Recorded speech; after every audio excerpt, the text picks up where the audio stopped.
Suratul Takwir di sini sebutkan wahia makiyah. Surat Takwir itu termasuk surat makiyah. Artinya diturunkan saat Nabi masih belum hijrah, waktu Nabi masih di Mekah. Terlihat dari ayat-ayat yang pendek dan bercerita tentang keimanan. Ciri-ciri surat makiyah. Dalam sebuah hadis yang diriwayatkan oleh Imam Ahmad, disebutkan begini. Rasulullah bersabda, "Man sarrahu ayyundoro ila yaumil qiyamah ka'annahu ra'yu ainin fayaqra." Siapa orang yang ingin digembirakan melihat pada hari kiamat seolah-olah dia itu sebagai ra'yu ain. Ra'yu ain itu panyilikan mata gitu kan. Kalau bahasa Sunda itu, mungkin bahasa Indonesia apa ya? Dirindukanlah begitu maksudnya. Yakro maka bacalah idza syamsu kubirat surat At-Takwir, idza samaun fatarat surat Infitor, dan idza sama syakot al-insyiqaq. Ada 3 surat yang silahkan dibaca sering-sering supaya dia nanti pada hari kiamat termasuk orang yang bergembira berbahagia sebagai orang yang paling banyak dilihat oleh orang lain barangkali begitu. Begitu yang diriwayatkan oleh Imam Tirmidzi dari Abbas bin Abdul Azim Al-Anbari. Nah, kita lihat di sini idza syamsu kuwirat. Berkata Ibnu Abbas, yang dimaksud kuwirat di sini udlimat, digelapkan. Apabila matahari digelapkan, setidaknya sepanjang alam ini berdiri atau setidaknya sepanjang kita hidup belum pernah matahari padam kan. Ya padam itu paling kalau malam. Ya bukan padam, mataharinya tetap bersinar, tapi bagian bumi yang tersoroti itu berubah karena ada perputaran bumi melakukan rotasi, berputar pada sumbunya gitu kan. Nah, itu matahari tidak pernah padam. Matahari terus sudah berapa juta tahun. Matahari tidak pernah padam. Yang kalau menurut para ahli katanya terjadi reaksi fisi dan reaksi fusi di dalamnya. Yang dalam bahasa kita itu reaksi nuklir sebetulnya itu. Yang memancarkan energi yang demikian kuatnya ke kita sehingga kalau ada sinar matahari sangat terang di mana-mana, tidak ada kegelapan kan, karena walaupun jaraknya yang demikian jauh, menurut penelitian itu 150 juta kilometer, nggak tahu kapan diukurnya itu, tapi perkiraan jarak bumi dan matahari itu 150 juta kilometer kira-kira. Nah, itu selama ini tidak pernah padam, menyinari bukan sekedar bumi, tapi alam semesta dalam pengertian planet-planet yang lain juga tersinari oleh matahari. Dan dengan adanya matahari adalah ada kehidupan. Tumbuh-tumbuhan bisa hidup, binatang bisa hidup, manusia juga bisa hidup karena ada matahari. Kalau tidak ada matahari, selesailah kehidupan. Nah, tetapi nanti menurut Al-Quran, Al-Quran yang berkata di sini kuwirot, bisa saja diudlimat, digelapkan. Wallahu alam, gelapnya itu apakah dihentikan reaksi-reaksi nuklir yang ada di dalam matahari itu, atau Allah mengganti dengan matahari lain. Wallahu alam, itu hanya Allah yang maha tahu. Menurut para ahli tafsir begitu. Zahaba dawuha, hilang cahayanya. Karena matahari itu memiliki cahaya, sumber cahaya sendiri. Beda dengan bulan. Bulan itu tidak memiliki cahaya. Jadi bulan itu kenapa bersinar kepada kita itu adalah memantulkan cahaya dari matahari dikebumikan. Barangkali kalau kita ada di bulan, kita juga bisa melihat bumi juga memantulkan cahaya matahari sehingga bisa menyinari bulan.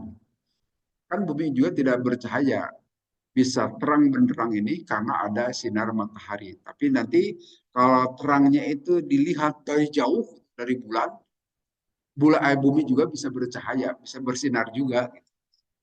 Ada istilah, ada kalau di kita kan ada bulan purnama setiap tanggal 14 bulan bulan Komariah itu bulan purnama sangat terang benderang bulan. Barangkali bumi juga begitu kalau dilihat dari bulan. Ya, di antara kita belum ada yang sampai ke bulan. Termasuk cerita dahulu Neil Armstrong yang dari Amerika itu katanya bohong-bohongan itu Pak. Belum, nggak pernah sampai ke bulan katanya. menurut beberapa cerita.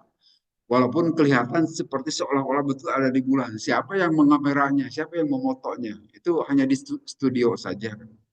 Jadi menurut beberapa cerita itu bohong-bohongan. Tidak pernah manusia bisa sampai ke bulan.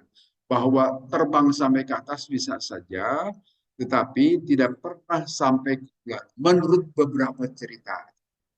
Walau alam kita tidak tahu. Sayang mungkin sekarang Neil Armstrongnya sudah tiada ya, sudah meninggal kelihatannya. Nah, sesungguhnya apa yang terjadi dengan Neil Armstrong? Betulkah dia sampai ke bulan atau tidak? Demikian juga dari astronot-astronot yang dari Uni Soviet waktu itu. Itu hanya katanya-katanya saja, tidak sampai. Belum pernah ada manusia yang bisa sampai ke bulan. Demikian juga sekarang sedang ada penjelajahan ke planet Mars yang dilakukan oleh NASA, oleh Lembaga Antariksa Amerika Serikat. Tapi belum belum sampai-sampai, nggak tahu kapan sampainya. Itu lebih jauh lagi, kan? Kalau bulan masih ada di lingkungan orbit bumi. Kalau Mars itu makin jauh lagi aja, itu planet keempat. Dan ceritanya ya belum sampai-sampai, walaupun sedang dikirim katanya itu. Ya, itu juga mungkin cerita saja, akan sampaikan atau tidak. Tetapi memang itu usaha manusia, penelitian yang dilakukan sampaikah atau tidak wallahu alam. Tapi Allah Maha Kuasa nanti sinar matahari akan dipadamkan, udlimat ditiadakan dauha, dhaba dauha begitu menurut Imam Qatadah, uwirat juga digulung, nggak tahu gimana maksud digulung itu artinya dipadamkan mungkin gitu ya. Rumia biha juga dilemparkan. Nah, itu juga wallahu alam ini kegoiban semuanya. Hanya Allah yang maha tahu akan diapakan. Jadi penjelasan di sini anna takwiro jumi'a syai'u ba'du ila ba'din. Yang disebut takwir itu adalah mengumpulkan sesuatu terhadap sesuatu. Itu yang maksud digulung tadi. Terjemahkan digulung. Karena satu barang ditumpuk di barang lain maka diartikan digulung. Atau lafat farumia biha atau ya dilipat gitu ya. Sehingga dhahaba dawha, hilanglah cahayanya. Ya kalau menurut pengetahuan kita mungkin reaksi-reaksi fisi dan fusinya itu berhenti. Reaksi oksigen H sebetulnya rumusnya itu sederhana H saja. Kalau di kita juga sehari-hari mengenal rumus oksigen kan dalam air itu yang kita minum sehari-hari itu adalah H2O. Tapi kalau reaksi fisi itu hanya H saja, hanya hidrogen saja gitu. Yang bereaksi kemudian bisa menjadi H3 dan seterusnya itu menimbulkan energi yang demikian dahsyat. Yang dalam rumus Einstein itu E sama dengan mc kuadrat. C itu kan kecepatan cahaya yang kecepatan itu 300.000 kilometer per detik loh ya Pak ya. Cahaya seperti misalnya cahaya dari matahari sampai ke bumi itu hanya butuh waktu 8 menit saja kurang lebih. Padahal jarak yang ditempuh itu 150 juta kilometer. Tapi karena cahaya cepatnya 300.000 kilometer per detik, cahaya yang sampai di bumi itu adalah sebetulnya cahaya yang 8 menit lalu ada di matahari nyampe ke kita. Itu hanya perkiraan-perkiraan manusia. Betulkah begitu? Wallahu alam. Hanya Allah yang tahu persis. Tapi manusia boleh meneliti, dipersilahkan saja. Kemudian dalam hadis disebutkan begini, anna Rasulullah sallallahu alaihi wasallam qala bersabda Rasulullah fi qaulillahi perihal idza syams kuwirat pada saat matahari digulung atau dipadamkan. Nah, di sini qala bersabda Rasulullah kuwirat fi jahannam. Digulung matahari itu di neraka jahanam. Tidak tahu apa dosa matahari ya sampai dimasukkan neraka jahanam. Padahal berjasa demikian besar terhadap kehidupan. Tapi menurut Rasulullah itu terjadi di Jahanam. Asyamsu wal qamaru sauroni ini di hadis yang lain. Bahwa matahari dan bulan itu nanti akan menjadi tanduk yang dimasukkan ke dalam neraka. Nah itu juga wallahu alam kenapa dimasukkan ke neraka itu. Padahal berjasa sekali matahari dan bulan bagi kehidupan. ini dimasukkan ke neraka menurut hadis. Walaupun hadis ini adalah hadis dhaif, hadis lemah. Hadis lemah. Tapi ada hadis yang lain menyatakan hadis diriwayatkan oleh Imam Bukhari hadis sahih ini asyams wal qamaru yukawwaroni yaumal qiyamah. Matahari dan bulan itu akan digulung kedua-duanya pada hari kiamah. Nah, digulung itu ditiadakan cahayanya. Jadi kalau matahari tiada cahaya, terus kita gelap semua berarti hari kiamat itu gelap atau diganti matahari yang lain wallahu alam. Walaupun nanti ada keterangan waktu di padang mahsyar jarak matahari dengan alam itu sedikit sekali gitu kan. Sedikit sekali sampai keringat macam-macam keringat manusia itu. Ada yang sampai selutut, ada sampai sepusar, sampai orang tenggelam juga di dalam keringatnya. Saking panasnya, ya. Padahal kalau menurut hitungan saat ini, kalau matahari jangankan jarak 100 meter, jarak 1000 meter saja bisa membakar kita, habis manusia. Untuk saat ini kalau kita di dunia, tapi ini di padang mahsyar lain lagi. Barangkali daya tahan tubuh manusia diperkuat lagi oleh Allah. Tapi kalau saat ini, itu derajat matahari itu bisa sampai puluhan ribu derajat Celcius. Kita boro-boro dengan yang ribuan Celcius, dengan 100 air mendidih saja kan tidak kuat. Tangan kita dimasukkan ke air mendidih. Itu baru 100 derajat Celcius. Bagaimana pula kalau puluhan ribu. Sehingga kalau jaraknya hanya ratusan meter, udah hancur kita. Kalau saat ini, gitu kan, di dunia ini, udah hancur. Tetapi kelihatannya agak beda perlakuan nanti di pada hari kiamat. Inna syamsa wal qamara dalam hadis lain sebutkan ini nuroni bin nari yaumil qiyamah. Sungguhnya matahari dan bulan itu adalah dua cahaya yang akan ada di neraka pada hari kiamat. Pakola berkata Hasan, Muhammad dan Buhuma, apa dosa kedua matahari dan bulan itu? Pakola ahda suka an Rasul. Tapi aku menceritakan hadis ini dari Rasulullah. Watakulu dan berkata kamu habis itu aku menduganya Muhammad dan Buhuma, apa dosa kedua matahari dan bulan itu? Pola la yurwa an Abi Hurairah tidak disebutkan apa kira-kira dosa matahari dan bulan sehingga dimasukkan ke neraka. Wallahu alam itu penyebab matahari dan bulan dimasukkan ke neraka. Karena itu hadis-hadis Rasul. Memang hadisnya ada yang dhaif, tapi ada juga yang diriwayatkan oleh Imam Bukhari, termasuk sahih. Wa idzan nujumu kadarat. Demikian juga apabila bintang-bintang berjatuhan. Nah, kalau sekarang kita melihat bintang-bintang itu seolah-olah berterbangan gitu di itu karena ada gaya gravitasi, tarik menarik. Termasuk bulan dan matahari, bumi juga kan tetap di tempatnya karena saling pengaruh mempengaruhi antara matahari dengan bulan dengan bumi. Buktinya kita mengenal istilah pasang air di laut, pasang surut dan pasang naik. Itu adalah pengaruh gravitasi dari bulan. Air di laut di pantai itu satu waktu jadi naik, kan? Itu karena tarikan dari bulan, jarak antara bumi dan bulan itu relatif lebih dekat. Maka bulan bisa menarik air laut sehingga terjadi banjir rob, gitu kan, kalau di Jakarta itu, di pantai-pantai. Itu karena tarikan dari bulan. Demikian juga kalau jarak bulan dengan bumi menjauh, maka surut lagi, itu pasang surut. Air itu tidak banjir rob lagi. Nah, itu bukti bahwa antara bumi dan matahari terjadi gaya tarik menarik atau dalam istilah lainnya disebut gaya gravitasi. Itu bisa dihitung, ada rumusnya itu, rumus dari Newton itu.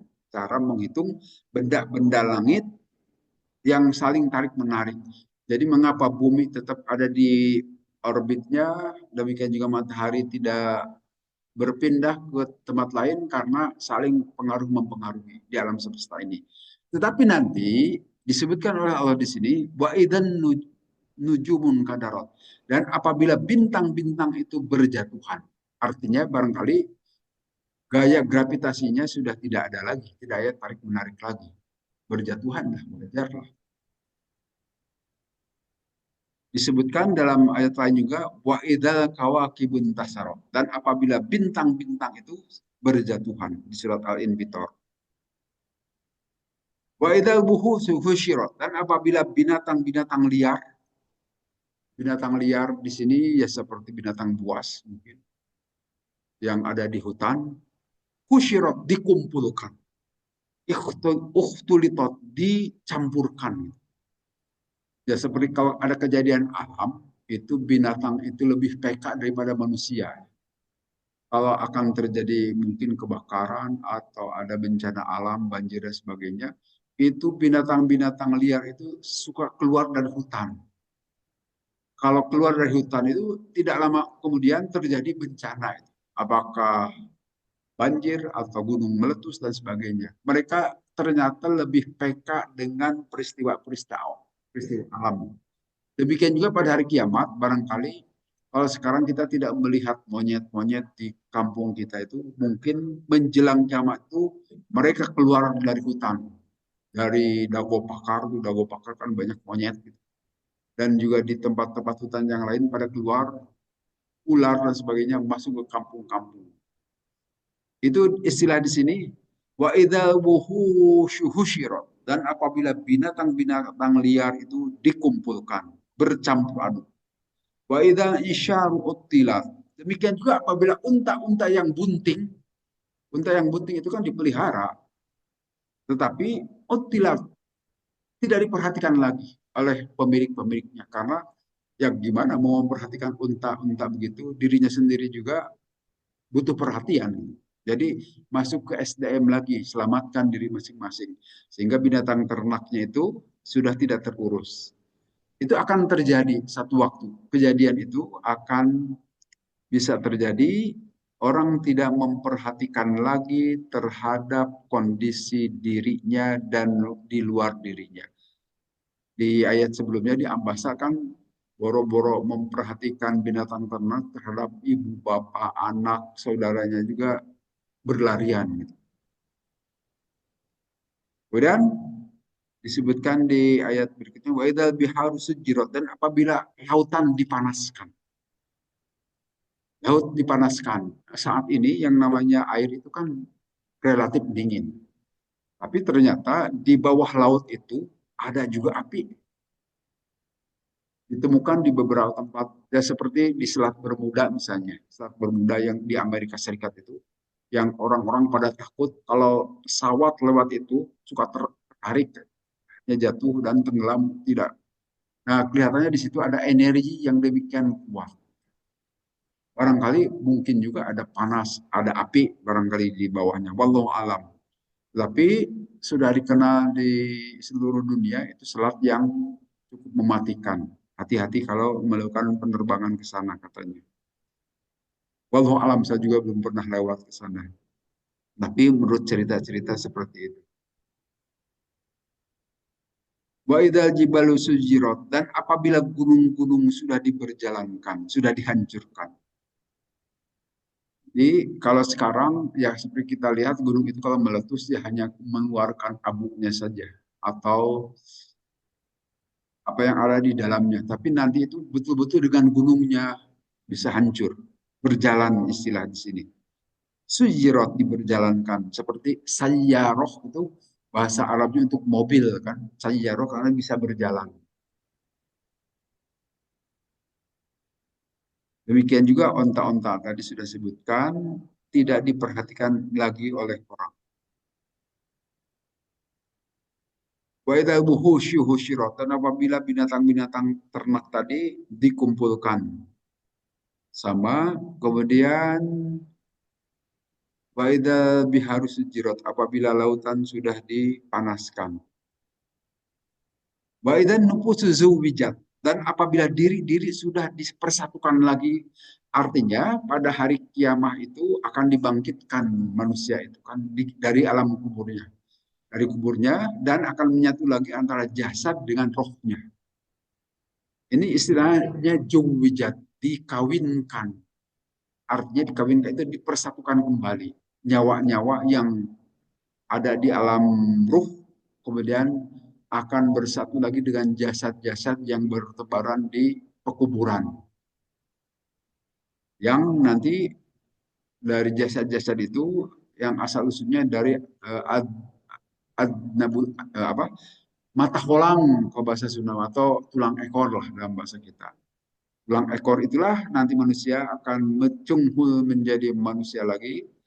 Kemudian di dalam nanti akan ada ruhnya dikembalikan kepada yang bersangkutan. Ini Al-Quran. Wa idan nufusu zuwijah. Berita Al-Quran ini.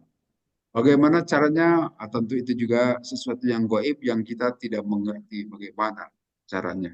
Allah Maha Kuasa, bisa saja terjadi itu.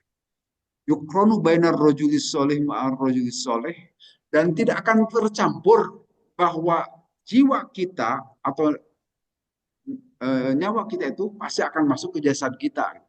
Tidak akan tercampur nyawa seseorang A masuk ke jasad B atau sebaliknya.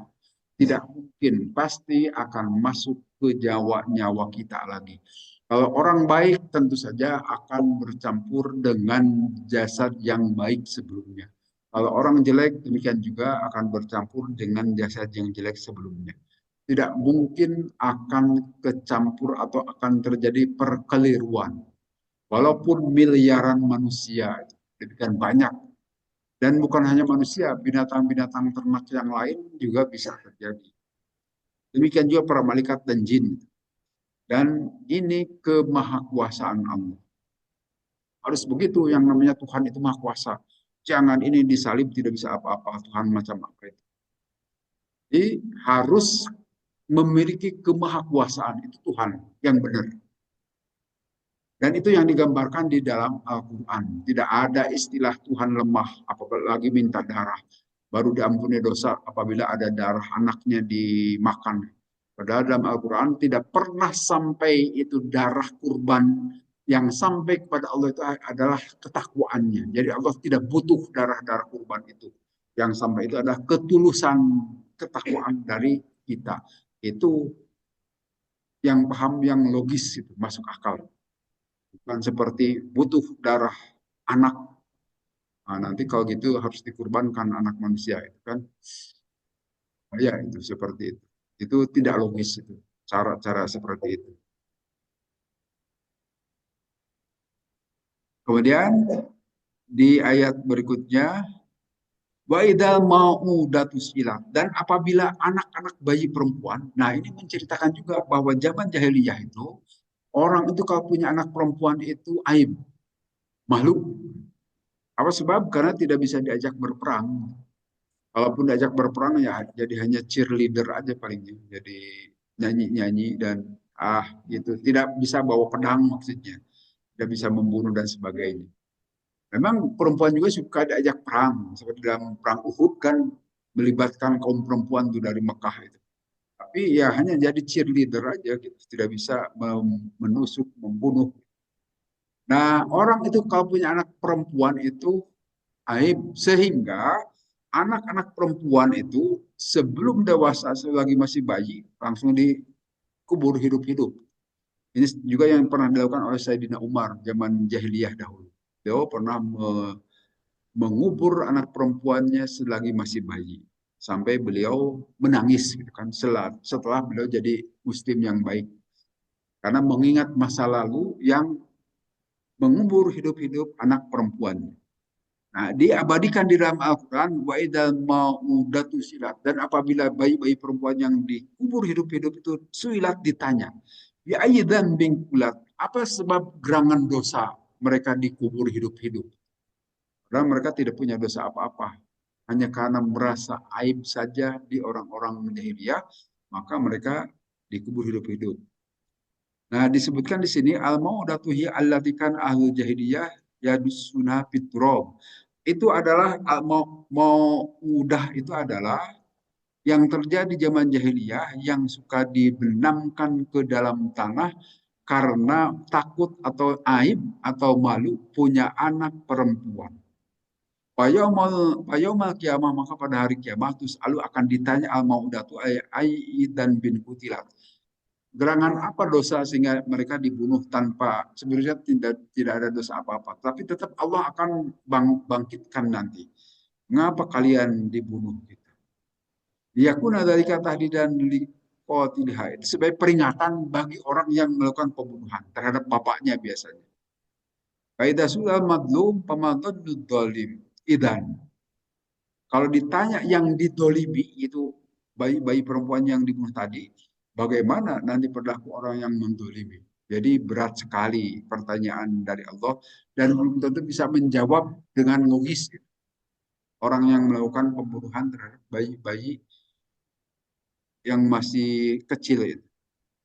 Kemudian dalam sebuah hadis lain disebutkan begini dari Rasulullah SAW, Laqad hamamtu an anha anil ghilah. Aku telah berkeinginan untuk melarang gilah. Nanti pengertian gilah itu adalah menyusui waktu hamil, itu pengertiannya. Arti gilah itu. Panadortu fi Rum wa Paris faidan hum yugiluna auladahum. Nah, aku melihat di bangsa Romawi dan di bangsa Paris itu bangsa Iran gitu.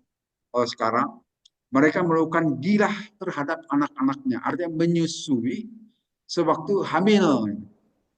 Nah, tadinya mau dilarang oleh Nabi. Wala yaduru auladahum dalika syai'an. Tetapi tidak membahayakan apa-apa kepada anak-anaknya perilaku menyusui selagi hamil. Tidak bermasalah. Padahal tadinya akan dilarang. Kalau dilarang, wah berarti betul lah KB itu harus sampai di atas 2 tahun baru hamil lagi gitu kan. Tapi sekarang baru 7 bulan juga kadang-kadang sudah hamil. Baru 7 bulan melahirkan maksudnya. Kadang sudah hamil lagi. Ada kan yang begitu. Ada sudah pakai KB juga. Ada yang cerita kemarin. Semasa aluhu anil azal. Kemudian para sahabat bertanya kepada Nabi perihal azal. Kalau azal itu nanti pengertiannya, aduh punten agak porno sedikit ya. Itu mencabut laki-laki maksudnya, mencabut farjinya, asyafah, ya si ujang gitu maksudnya. Waktu mau keluar, dikeluarkan air maninya itu di luar, tidak di parji maksudnya. Itu azal. Itu cara KB juga zaman Nabi itu dilakukan oleh para sahabat. Cara KB zaman dahulu dikeluarkan tapi di luar. Nah, Nabi ditanya perihal itu, anil azal, pakola Rasulullah SAW dari waktul kopi bahwa maudatus suilat. Nah, itu juga sebetulnya sama dengan melakukan pembunuhan juga. Dalam hadis ini seolah-olah dilarang, walaupun tidak tegas Nabi melarangnya. Tetapi diumpamakan dengan melakukan pembunuhan kepada bayi perempuan tadi di ruang kerepes gitu kan. Tapi itu al-khofi yang tersamar gitu. Itulah yang al-mau'udah akan ditanya juga itu nanti. Mengapa dilakukan seperti itu. Jadi dalam hal ini eh, sebaiknya mungkin ya tetapi nanti di hadis lain dibolehkan azal itu. Tapi di hadis ini seolah-olah dilarang. Karena mirip dengan membunuh yang tadi calon-calon anak walaupun belum tentu jadi anak juga. Dan seterusnya itu udahlah agak dewasa itu. Al-wa'idat wal ma'udatu finnari illa ayyudruka al-wa'idah al-islam kayapullahu anha. Orang yang membunuh dan yang dibunuh, artinya bayi perempuan yang dibunuh dan yang membunuhnya finnar di neraka. Kecuali kalau yang membunuhnya itu masuk Islam, maka Allah bisa saja mengampuni. Karena yang membunuh itu mengikuti adat kebiasaan saja di jahiliyah. Kalau punya anak perempuan itu aib, maka dibunuh. Tapi kalau dia masuk Islam nanti insya Allah selamat. Seperti Sayyidina Umar tadi. Sayyidina Umar, beliau menjadi muslim, bahkan jadi muslim yang sangat baik. Maka beliau terselamatkan. Bahkan sudah dijanjikan oleh Rasulullah calon ahli surga Sayyidina Umar itu. Nah, demikian juga di hadis yang lain. Apakah bayinya juga masuk ke neraka? Tidak juga. Wallahu alam ini agak berbeda ini. Ada yang disebutkan di dalam hadis itu wal mau'udatu fil jannah, dalam hadis lain begitu. Kata Rasulullah, bayi perempuan yang dibunuh itu juga akan di dalam surga, tidak di neraka. Tapi hadis di atas kan di dalam neraka. Wallahu alam, ini agak beda-beda di hadis.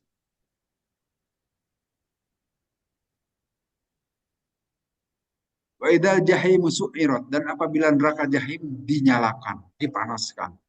Wa idal jannatu uzifat, dan apabila surga didekatkan. Nah, apakah neraka jahim atau neraka itu dan demikian juga surga sudah adakah saat ini atau belum? Nah, ini juga wallahu alam. Tapi menurut ayat ini akan dinyalakan, akan didekatkan. Nah, bisa saja pengertiannya sudah ada sekarang juga atau pengertiannya belum belum tahu juga kita ya. Tapi kalau dinyalakan dan didekatkan artinya barangnya harusnya sudah ada gitu kan. Tapi wallahu alam itu bukan. Nah, demikian juga apakah surga yang dimaksud nanti untuk tempat tinggal orang-orang yang bertakwa itu samakan dengan surga yang dahulu pernah ditempati oleh Nabi Adam? Itu juga wallahu alam tidak tahu.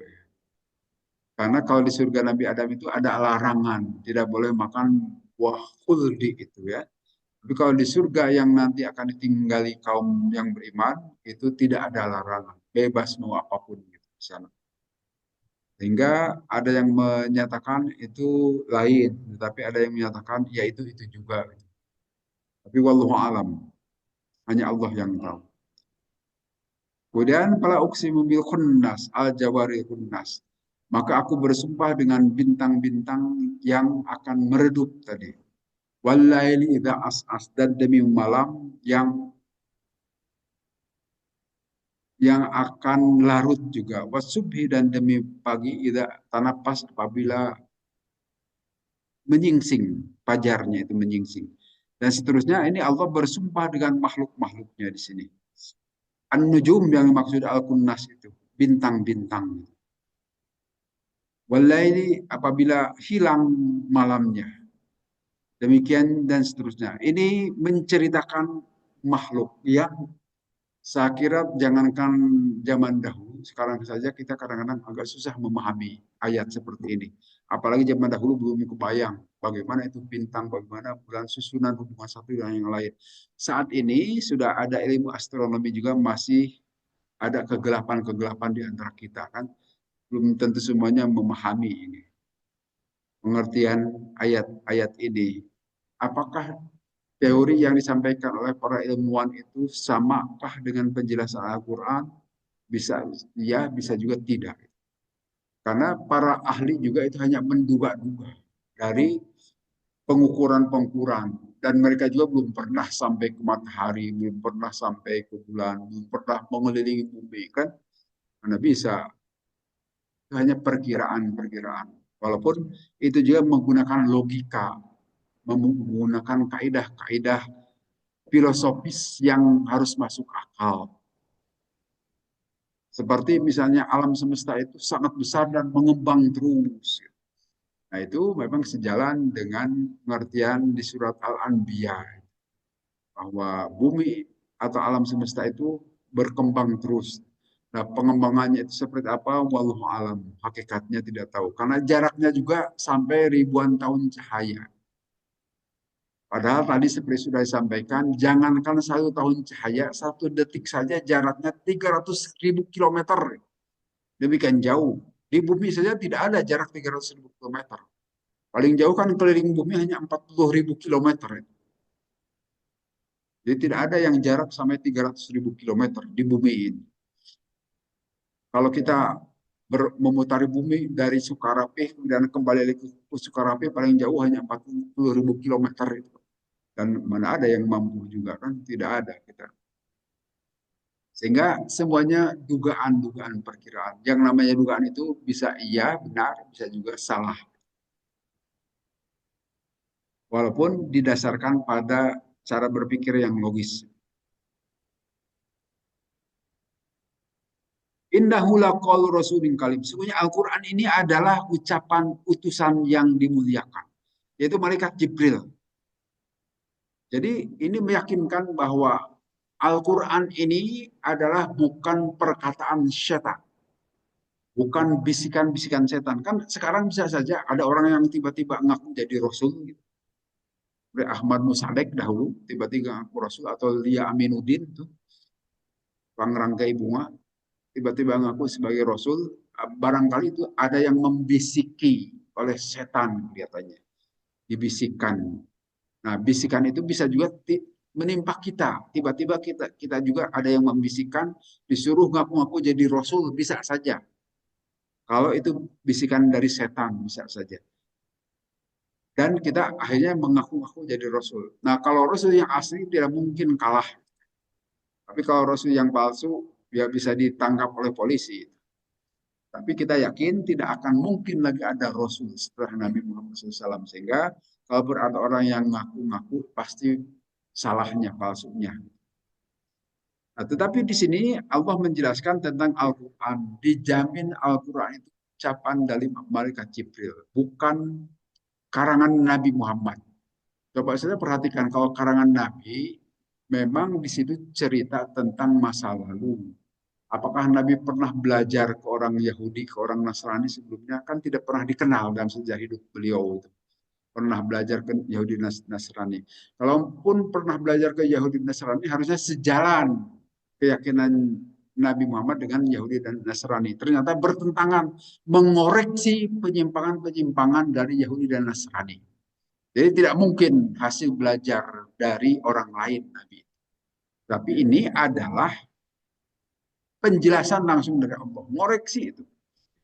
Nabi tidak mengakui adanya penyaliban yang dilakukan oleh orang-orang Romawi atau orang-orang Yahudi terhadap Nabi Isa.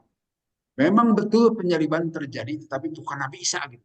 Walakin syubbihalahum, tapi yang diserupakan dengan Nabi Isa. Nah, mereka hanya menduga saja. Jadi sifatnya dugaan saja itu penyaliban. Tapi Al-Quran meyakinkan walakin syubbihalahum, tapi yang diserupakan dengan Nabi Isa.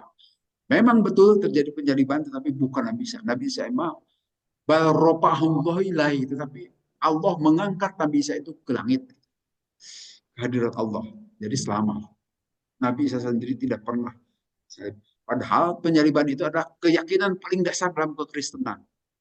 Orang yang percaya dengan penyaliban pasti masuk surga tanpa perlu beramal itu. Jadi cukup modal iman saja, meyakini Nabi Isa, Yesus itu disalib, udah selesai, pasti masuk surga nih tanpa perlu amal-amalan. Terlalu mudah itu ajaran Kristen. Kalau dalam Islam harus ada iman dan amal soleh kan gitu ya. Tapi kalau dalam Kristen dosa saja bisa ditebus, bisa dibeli gitu kan pakai uang. Dalam Islam tidak bisa begitu, tetapi harus tobat kepada Allah. Karena Allah meminta kita bertobat. Beda dengan di ajaran Kristen minta darah anaknya gitu. Tuhan itu, itu tidak seperti tadi, itu di luar logika yang normal. Tuhan itu tidak boleh lemah, harus maha kuat dan seterusnya. Nah, di sini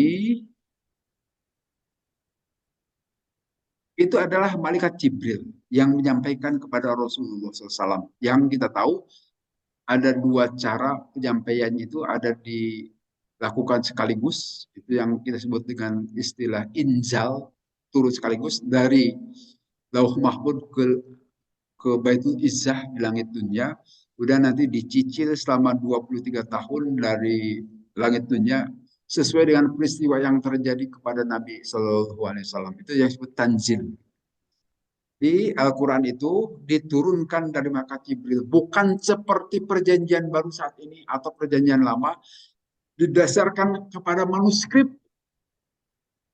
Kan mereka mengumpulkan itu dari manuskrip yang ada di scroll di Laut Mati, yang ditemukan di Paris, yang ditemukan di Mesir, baru disusun ada Injil Thomas, ada Injil Barnabas. Nah, itu dari scroll-scroll itu. Walaupun Injil Thomas dan Injil Barnabas itu sejalan dengan Quran, tapi Injil yang Matius, Markus, Lukas, Yohanes itu gaya Paulus gitu. Bukan bukan mengikuti ajaran Al-Quran. Sehingga Injil Thomas dan Barnabas itu tidak diakui di kalangan Kristen. Tapi itu semua ditemukan dari scroll, dari manuskrip-manuskrip yang ada di permukaan bumi ini. Jadi bukan bukan hafalan-hafalan dari sahabat Nabi Isa. Itu tidak dihafalin juga dan tidak jelas dari siapa gitu kan. Dari scroll. Bedanya itu. Tapi kalau Al-Quran itu dari hafalan yang disampaikan oleh Nabi kepada para sahabat dan sejak Nabi hidup juga sudah mulai ditulis walaupun tidak terkumpul seperti Al-Quran saat ini. Masih tercecer di beberapa tulisan.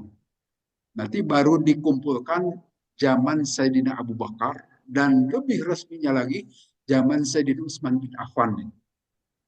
Al-Quran semuanya ditiadakan kecuali hanya 4 mushaf saja. 4 mushaf yang kita kenal mushaf Utsmani dan disebar ke beberapa tempat dan itulah yang sampai saat ini itulah mushaf kita sebutnya mushaf Utsmani. Artinya yang dikumpulkan berdasarkan hafalan ingatan para sahabat dan mutawatir saat itu demikian banyak sahabat yang hafal Al-Quran kemudian didewankan atau dibukukan dan masih disaksikan para sahabat yang hafal Al-Quran sehingga sangat mutawatir Al-Quran. Beda dengan hadis nanti. Kalau hadis setelah jauh Nabi SAW wafat. Nah itu kata Al-Quran itu dari ucapan yang disampaikan laqaul rasulin karim, ucapan seorang utusan. Sekali lagi yang maksud utusan di sini adalah malaikat Jibril. Syarif husnil khuluq itu adalah malakun syarif husnil khuluq yaitu seorang malaikat yang sangat baik akhlaknya. Kemudian disebutkan di sini Nabi disebutkan di sini wama sahibukum bimajnun. Sebentar diceritakan dahulu di sini Allah mau syadidul quwa di ayat yang lain ini mengajarkan kepada Nabi Muhammad itu syadidul quwa yang memiliki kekuatan yang sangat besar yaitu malaikat Jibril. Dumir roh pastawa. Nah nanti disebutkan di sini walaqad ra'ahu bil ufuqil mubin. Sungguh Nabi Muhammad itu telah melihat malaikat Jibril secara nyata. Sehingga digambarkan di sini dalam wujud aslinya malaikat Jibril dilihat oleh Nabi. Tapi dilihatnya bukan di dunia ini, di ufuk. Mungkin waktu Mi'raj kelihatannya. Nabi waktu Mi'raj seperti tahu dibimbing oleh malaikat Jibril dan malaikat Jibril nampak di hadapan Nabi SAW. Di sini disebutkan ala surati allati khalaqallahu alaiha lahu sittumi'ati janahin. Sebagaimana Allah menciptakan malaikat Jibril pada sesungguhnya rupa aslinya. Di malaikat Jibril ada 600 sayap. Itu betapa hebatnya. Nanti di surat kalau tidak salah surat Al-Ma'arij disebutkan malaikat itu ada yang memiliki 2, 3 sayap. Nah malaikat Jibril itu paling banyak sayapnya ada 600. Jadi kecepatannya itu secepat kilat barangkali wajar saja ya. Nah, sekali ngebaskan sayap aja jarak yang ditempuhnya demikian cepat. Ada 600 sayap kelihatan malaikat Jibril. Apakah seperti yang digambarkan di kita? Wallahu alam, tidak juga. Kalau di kita kan suka digambarkan ada tangan, ada sayap. Padahal sayap itu kan ganti tangan kalau di burung. Apakah seperti itu? Ah, itu mah hanya ilusi kita saja itu ilusi manusia bahwa malaikat itu ada tangan, ada sayap. Apakah tidak punya tangan? Wallahu alam. Nabi tidak menggambarkan. Tapi ini juga menurut ahli tafsir. Ada 600 sayap itu bukan kata hadis Nabi. Hakikatnya seperti apa? Wallahu alam. Nah, Nabi SAW pernah melihat malaikat Jibril. Walaqad ra'ahu bil ufuqil mubin. Di ufuk yang sangat nyata. Yang jelas Al-Quran memberikan penjelasan itu. Bahwa Nabi Muhammad SAW pernah melihat malaikat Jibril secara langsung. Dan wujud aslinya. Kemudian di ayat berikutnya, Fa'aina tadhhabun? Maka mau kemana kalian pergi, hai orang-orang Quraisy? Setelah Allah menjelaskan bahwa Nabi SAW itu diturunkan Al-Quran dan sebagai petunjuk, apakah akan berlepas diri dari Al-Quran? Padahal Al-Quran itu adalah petunjuk hidup, pedoman hidup. Jadi kalau kita beli mobil atau beli komputer, kan mesti ada buku manual booknya dari pabriknya itu. itu untuk perawatan. Perawatan yang bisa dilakukan oleh kita sebagai user, sebagai pemakai saja. Bukan sebagai bengkel. Kalau bengkel mah bawalah ke bengkel gitu kan, kalau mobil rusak. Tapi kalau sehari-hari silahkan dirawat. Nah, kalau kita merawat mobil, merawat komputer, merawat mesin, merawat HP dan sebagainya, sesuai petunjuk itu akan benar, tidak akan salah. Nah, demikian juga manusia, Allah bekali dengan petunjuk hidup. Itulah Al-Quran.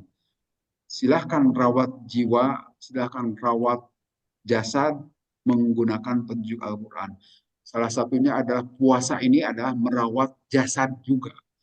Kata Rasul, sumu tasihu. Puasalah kalian semua, pasti akan sehat. Dan orang yang berpuasa bisa menghasilkan kesehatan. Nah, itu bagian dari perawatan. Demikian juga kalau sakit jiwa, ya silahkan rawat juga dengan Al-Quran. Banyak amalan ya seperti dalam puasa ini juga kan selain merawat jasad juga merawat jiwa untuk tidak semena-mena mengucapkan kata-kata ataupun memiliki persangkaan-persangkaan yang tidak baik pada saat puasa. Itu bagian dari perawatan juga. Dan banyak ibadah yang lainnya juga seperti itu sebetulnya. Kemudian disebutkan in huwa illa dzikrul alamin. Tiada lain Al-Quran itu adalah sebagai peringatan bagi seluruh alam. Nah ini dzikrun li jami'in nas. Itu peringatan bagi seluruh umat manusia. Jika berbicara soal pengetahuan, penerimaan pengetahuan, itu kan berlaku bukan hanya untuk orang-orang beriman saja. Untuk seluruh manusia berlaku, dipersilakan. Mencari pelajaran, kemudian belajar kehidupan, keseharian didasarkan pada Al-Quran. Dan saya kira banyak seperti ilmu kandungan saja itu Al-Quran sudah memberitakan 14 abad yang lalu bahwa proses kejadian manusia itu begitu.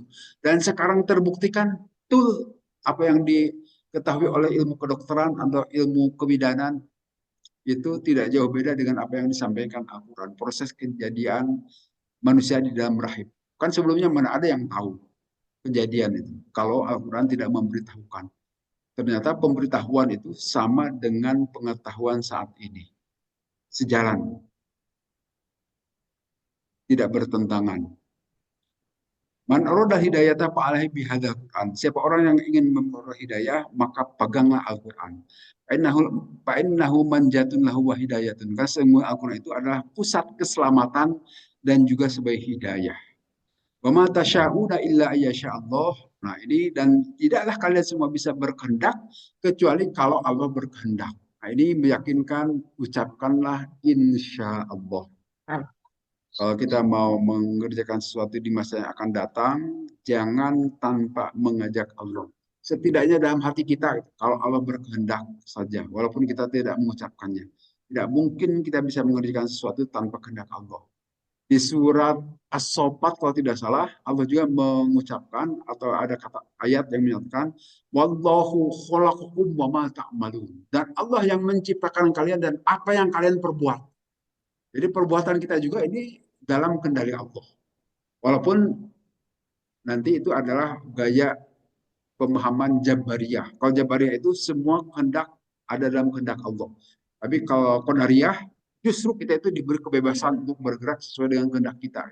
Nah, ahlu sunnah wal jamaah di tengah-tengah. Kita memang dikendalikan oleh Allah, tetapi dikasih kesempatan untuk memilih dan memilah. Silakan. Karena kita diberi bisa berpikir, bisa memilih dan memilah. Walaupun kemampuan memilih dan memilah itu akan dipertanggungjawabkan nanti. Beda dengan binatang yang tidak bisa memilih, tidak perlu ada pertanggungjawaban. Tapi kalau manusia itu semua kehendaknya itu disadari dengan penuh kesadaran, maka kesadaran itulah yang akan dimintai pertanggungjawaban di akhir nanti. Saya kira itu barangkali bahasan kita kali ini untuk surah